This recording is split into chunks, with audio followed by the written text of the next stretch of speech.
অগ্নিঝরা মার্চে তারায় তারায় রচিত অনুষ্ঠানের তারকা লালন ফকির। মৃত্যুর সন্তারিখ আমাদের জানা থাকলেও তার জন্মের সন্তারিখ আমাদের অজানা। তবে এই মার্চ মাসকে ঘিরেই তাকে নিয়েই বাউল ভক্তরা দোল উৎসবে স্মরণ করে লালন ফকিরকে বিশেষভাবে। আর সেই লক্ষ্যেই মার্চ মাসেই আমরা স্মরণ করছি লালন ফকিরকে আমাদের প্রতিটি পর্বে। পুরো অনুষ্ঠান জুড়ে আপনাদের সাথে থাকছি আমি ফারাহ শারমিন আওলাদ। আমাদের আজকের অনুষ্ঠানে লালন ফকিরের গান শোনাবার জন্য আমরা আমন্ত্রণ জানিয়েছি শিল্পী অরূপ রাহিকে। অরূপ রাহি, আপনাকে স্বাগত জানাচ্ছি আমাদের আজকের অনুষ্ঠানে। আর লালন ফকিরের গান বা দর্শন নিয়ে কথা বলবার জন্য আমরা আমন্ত্রণ জানিয়েছি ঢাকা বিশ্ববিদ্যালয়ের সঙ্গীত বিভাগের শিক্ষক এবং গবেষক সাইম রানাকে। সাইম রানা, আপনাকেও স্বাগত জানাচ্ছি। আপনাকেও শুভেচ্ছা। লালন ফকিরের গান তো আমরা সবসময় শুনি এবং তার দর্শনটা যে একটু ভিন্ন আমরা সবসময় গানের কথা থেকেই বুঝি। তো গল্প করব এবং ওনার দর্শন বা গান নিয়ে আমরা আরো কথা বলবো, কিন্তু তার আগে একটা গান দিয়ে শুরু করি আমরা আজকে। রাহি, কোন গানটা শোনাবেন আপনি? শুরু করছি সাজির কুলের বউ হয়ে মনা আর কতদিন থাকবি ঘরে, এই গানটি।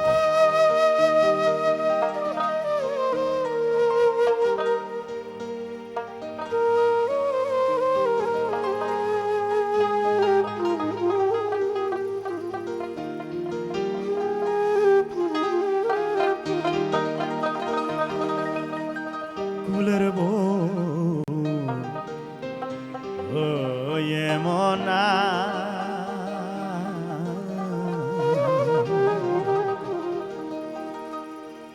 আর কতদিন থাকবি ঘরে, কুলের বউ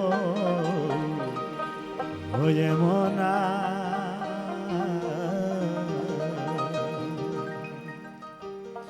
ঘোমটা ফেলে আয় না চলে, ঘোমটা ফেলে আয় না চলে সাদ বাজারে, কুলের বউ হয়ে মনা আর কতদিন, আর কতদিন, আর কতদিন থাকবি ঘরে, কুলের বউ হয়ে মনা।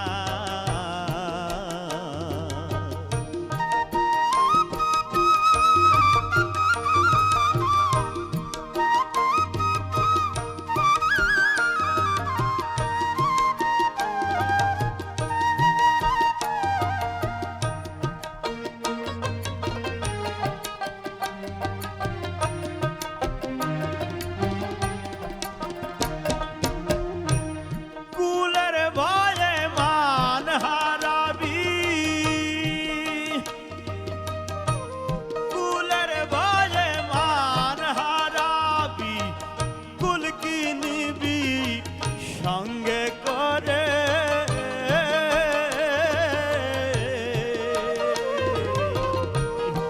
ওরে পস্তাবি সেদিন, ওরে পস্তাবি সেদিন শ্মশানে যেদিন ফেলবে তোরে, কুলের বউ হয়ে মনা।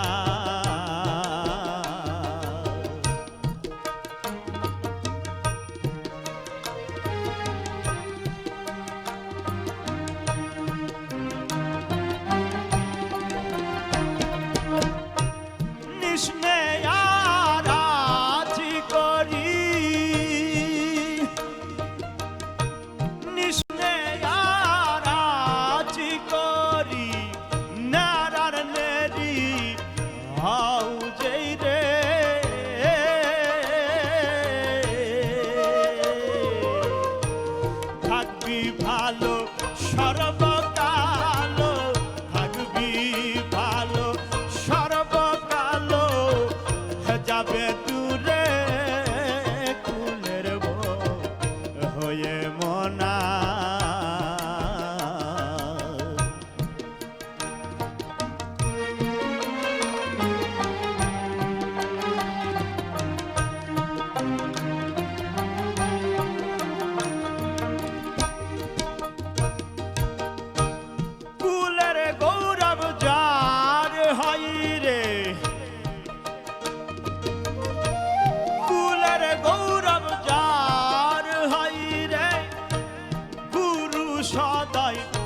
পায় না তারে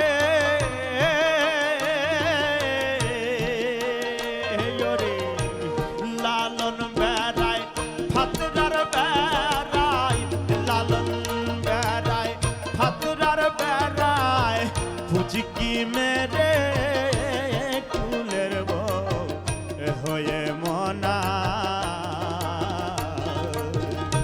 আর কতদিন থাকবি ঘরে কুলের বউ হয়ে মনা আর কতদিন আর কতদিন আর কতদিন থাকবি ঘরে কুলের বউ হয়ে মনা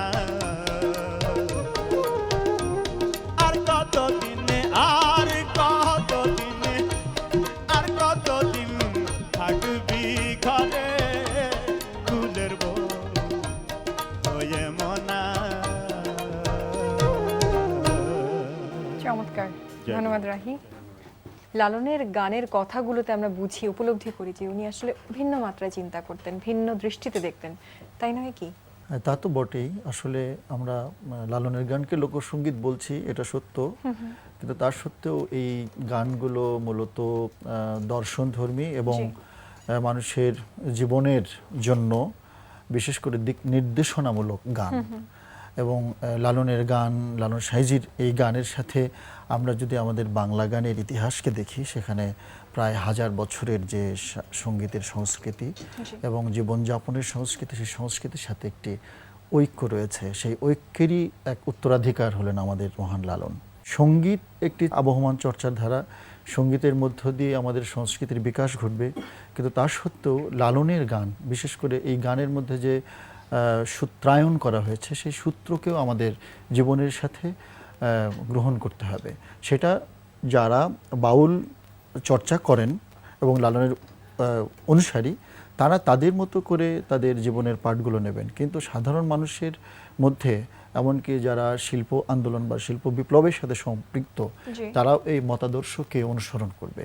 তাহলে আমাদের একটি বাঙালি জাতির সাজত্ব বোধ বিশ্বের কাছে আমরা পৌঁছে দিতে পারবো। আরেকটা গান যদি শুনতে পারি এখন। হ্যাঁ, এইবারের গানটার নাম হচ্ছে মানুষ মানুষ সবাই বলে। আছে কোন মানুষের বসত কোন দলে, আছে কোন মানুষের বসত কোন দলে, ওরে মানুষ মানুষ সবাই বলে, ওরে মানুষ মানুষ সবাই বলে। আছে কোন মানুষের বসত কোন দলে, আছে কোন মানুষের বসত কোন দলে, ওরে মানুষ মানুষ সবাই বলে, ওরে মানুষ মানুষ সবাই বলে।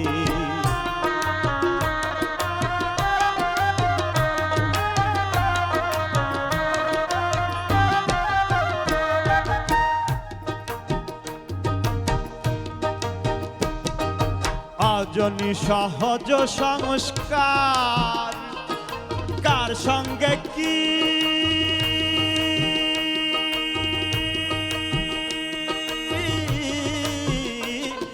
সাধ বয়ে বার অজনী সহজ সংস্কার কার সঙ্গে কি,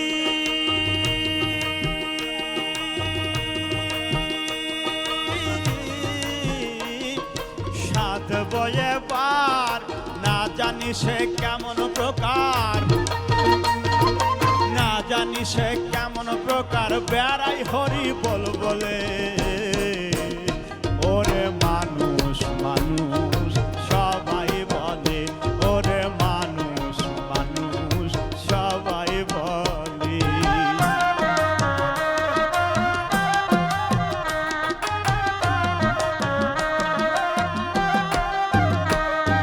সংস্কার নাহি জানি কোথা পাই সহজ,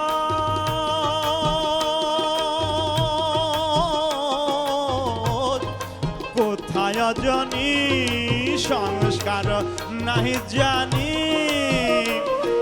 কোথা পাই সহজ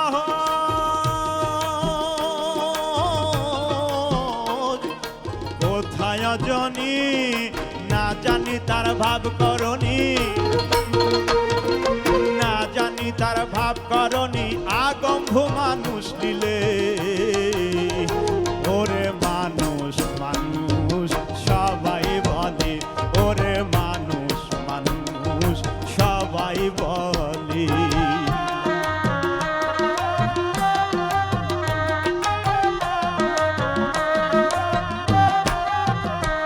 আর তিন মানুষের কর্ণ বিচক্ষণ জানলে হয় এক নিরূপণ তিন মানুষের কর্ণ বিচক্ষণ জানলে হবে এক নিরূপণ লালন পল গোলমালে আরে লালন পল গোলমালে ওরে মহা গোলমালে ওরে মানুষ মানুষ সবাই বলে ওরে মানুষ মানুষ সবাই বলে আছে কোন মানুষের বসত কোন দলে আছে কোন মানুষের বসত কোন দলে ওরে মানুষ মানুষ সবাই বলে ওরে মানুষ মানুষ সবাই বলে ওরে মানুষ মানুষ সবাই বলে ওরে মানুষ মানুষ সবাই বলে অসাধারণ। আমি আসলে গান শুনতে শুনতে তখন হঠাৎ মনে পড়ছিল এই যে লালনের দর্শন এবং লালনের জীবনধারা এবং নবীন প্রবীণ প্রত্যেকে যেভাবে দর্শনটাকে গ্রহণ করে নিচ্ছে এবং যেভাবে আসলে দলে দলে সবাই এই দোল উৎসবে অংশগ্রহণ করে, এটা কিন্তু একটা ট্রেন্ড হয়ে দাঁড়িয়েছে। এটা কিভাবে মানে দর্শনটাকে কিভাবে গ্রহণ করছে বা আসলে কি সঠিকভাবে গ্রহণ করছে কিনা এটা একটু জানতে চাইবো আপনার কাছ থেকে আমি। এটা খুবই উদ্দীপনার বিষয় এবং আনন্দের বিষয় যে জি। তরুণ সমাজ এই লালনের গানকে এবং তার গানের মতাদর্শকে আসলে সহজভাবে নিতে শিখছে। জি আসলে দেখবেন যে লোকসঙ্গীতের বেশ কিছু বৈশিষ্ট্য আছে, জি যে গানের মধ্য দিয়ে প্রশ্ন তৈরি করা, কিছু প্রশ্ন রেখে যাওয়া সমাজের কাছে, মানুষের কাছে, আবার এর ভিতরেই এক রহস্যময়তার মধ্য দিয়ে, এক গুপ্ত কিংবা সান্ধ্য ভাষার মধ্য দিয়ে তার উত্তর দিয়ে যাওয়া। তো এখন আমরা যদি প্রশ্নকে শনাক্ত করতে পারি যে আসলে প্রশ্নটা কি করছে, কাকে করছে, এবং এই তরুণ সমাজ যারা যাচ্ছে তারা সেই প্রশ্নের দ্বারা মানে প্রশ্নবিদ্ধ কিনা, যখন প্রশ্নবিদ্ধ হবে তখন সেই গানের মর্মার্থকে খুঁজে পাবে। শুধুমাত্র মানে নিজেকে প্রচার করার একটা আকাঙ্ক্ষা এইটুকুর মধ্যে থাকলে কিন্তু গানের প্রকৃত শক্তিকে অর্জন করাটা একটু কঠিন। এখানে আমি একটু স্যামরার সঙ্গে জি। যোগ করি, সেটা হচ্ছে যে ওনার আলোচনা থেকে এসছে যে পারফরমেন্স এবং প্র্যাকটিস এটা দুই জিনিস। মানে আমি একটা গান গেয়ে দিলাম গলা দিয়ে বা যন্ত্র সহযোগী উচ্চারণ করে দিলাম, এইটা হচ্ছে পারফরমেন্স। জি কিন্তু গানটাকে ধারণ করে জীবনে তার প্রয়োগ করা ওটা হচ্ছে যে প্র্যাকটিস বা অনুশীলন। জি এই অনুশীলন এবং পারফরমেন্সের মধ্যে পার্থক্যটা বাউলরা সবসময় টেনে থাকেন। ওনারা যে কারণে সাধু সঙ্গে আমার ঘোরার টুকটাক অভিজ্ঞতা আছে, তো সাধকরা বা ভক্তরা কোনো গানের লাইন ভুল হলে সঙ্গে সঙ্গে ঠিক করে দেন পাশের আরেকজন, কিন্তু তালে সুরে ভুল হলে কেউ কিচ্ছু মনে করেন না, কারণ ওখানে সুর এবং তাল ব্যাপার নয়, ভক্তিটা ব্যাপার। ভক্তি মানে মনোযোগ, নিষ্ঠা, যে উনি কোন ভাবে কথাটা বলতে চাইছেন সেটা গুরুত্বপূর্ণ।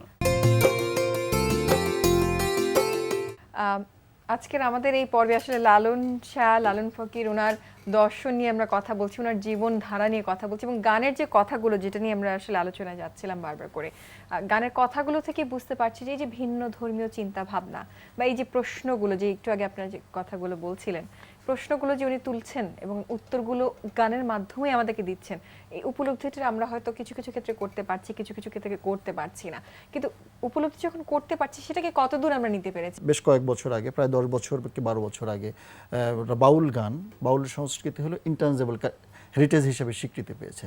তো সেটা কি কারণে পেল? সেটা কি শুধু একটি ভালো গান কিংবা মানুষের কাছে গ্রহণযোগ্যতা পায় কিংবা এই অঞ্চলের মানুষের কাছে এটা খুব আনন্দ দেয় কিংবা এটা একটা স্বাতন্ত্র্য আছে, শুধু কি এই কারণেই? তা নয়, বরং এর মধ্যে এমন কিছু তত্ত্ব, এমন কিছু বোধের চর্চা রয়েছে যা হিউম্যানিজমকে কিংবা মানে সহিষ্ণুতাকে কিংবা ঔদার্যকে কিংবা অসাম্প্রদায়িকতাকে প্রমোট করে। সারা পৃথিবীতেই এগুলো নিয়ে আন্দোলন হচ্ছে। সাহিত্য সমাজ, শিল্পের বিভিন্ন শিল্প আন্দোলন যারা করে আসছেন, দার্শনিকেরা, তারা তাদের মতো করে কাজ করে যাচ্ছেন। কিন্তু করতে গিয়েও যখন দেখছেন যে আর কোনো পথ নেই, তখনই এই লোকাল হেরিটেজগুলোকে নিয়ে তারা নাড়াচাড়া করছেন। কিন্তু আমরা এখান থেকে তখনও বিক্রির একটা মনোবৃত্তি নিচ্ছে। যখন তারা এদেশে ডোনেট করছে একটা নতুন কোনো তথ্য কালেকশন করার জন্য, আমরা কিন্তু কিছু গান দিয়ে বা কিছু সুর দিয়ে এবং এক ধরনের দায় সারা গোছের কিছু গবেষণা কর্ম দিয়ে আমরা কিন্তু পার পেয়ে যাচ্ছি এবং কিছুটা অর্থ আমাদের ঝুলিতে জমা হচ্ছে।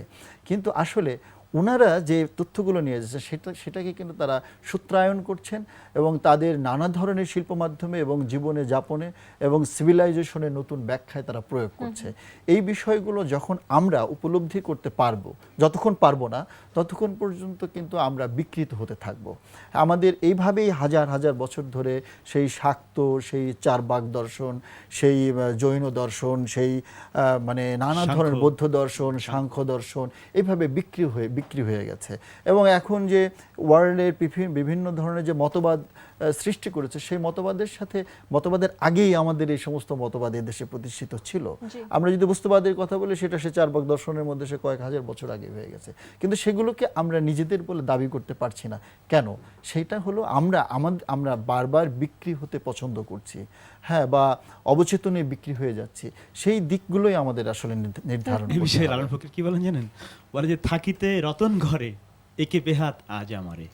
যাই হোক, আমাদের সময় একেবারেই শেষ হয়ে গেছে, মানে শেষ হয়ে যাচ্ছে বলবো। তো গান দিয়ে শেষ করতে চাই রাহি। তার আগে আপনাদের দুজনকে আমি ধন্যবাদ জানাতে চাচ্ছি আমাদেরকে সময় দেওয়ার জন্য এবং আমাদের এখানে এসে এই যে আলোচনায় গল্পতে অংশগ্রহণ করবার জন্য, আমাদের গান শোনাবার জন্য অনেক ধন্যবাদ রাহি। সাইম রানা, আপনাকে অনেক ধন্যবাদ। আপনাকে ধন্যবাদ। এনটিভির সঙ্গে যুক্ত সকলকে ধন্যবাদ এবং আমাদের সঙ্গে আজকে যারা বাজালেন অসম্ভব গুণী সব শিল্পী, তাদেরকে কি বলবো, মানে তাদের প্রতি শ্রদ্ধা জানাচ্ছি। আমারও খুব ভালো লাগলো যে মানে খুব বিষয়ভিত্তিক কিছু কথা বলতে পারলাম, আর এরকম একটা চমৎকার অনুষ্ঠান এনটিভি আয়োজন করেছে, এই জন্য এনটিভিকে কর্তৃপক্ষকে ধন্যবাদ। প্রিয় দর্শক, কথা বলতে বলতে দর্শনের চিন্তা ভাবনা করতে করতে আমাদের সময় একেবারেই শেষ। তবে আরেকটি গান শুনতে শুনতেই আমরা আজকে বাড়ি যাব। আপনারা সবাই ভালো থাকবেন, সুস্থ থাকবেন, সেই আশাই করছি। সবাইকে ধন্যবাদ জানাচ্ছি।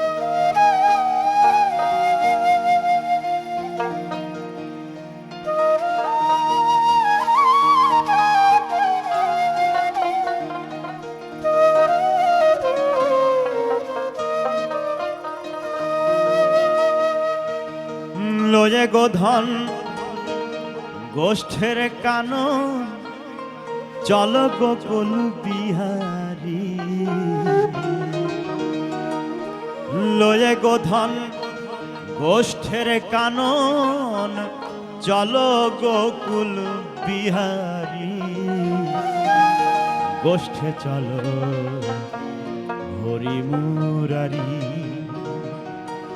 তুমি গোষ্ঠে চলো হরি মুরারি। লয়ে গোধন গোষ্ঠের কানন, চলো গোকুল বিহারী।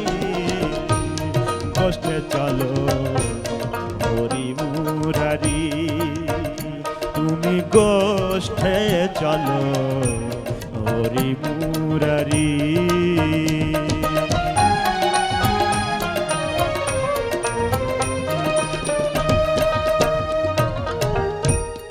ওরে যো ভাই কেলে সোনা, চরণ নুপুর নেনা, মাথায় মোহন চূড়া নেনা, ধরা পর বংশীধরে। গোষ্ঠে চলো হরি মুরারি, তুমি গোষ্ঠে চলো হরি মুরারি।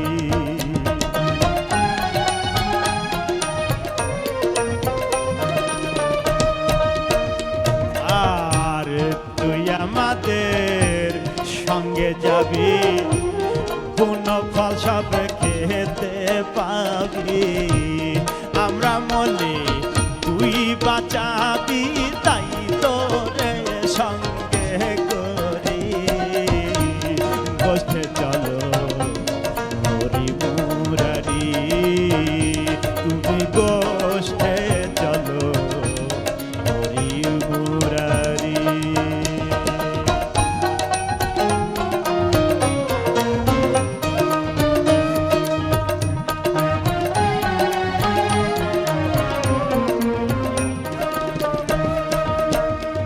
আর যে তারাবে ত্রিভুবন, সেই যাবে গোষ্ঠের কানন। ঠিক রেখো মন অভয় চরণ লালন, ওই চরণের ভিখারি। ঠিক রেখো মন অভয় চরণ লালন, ওই চরণ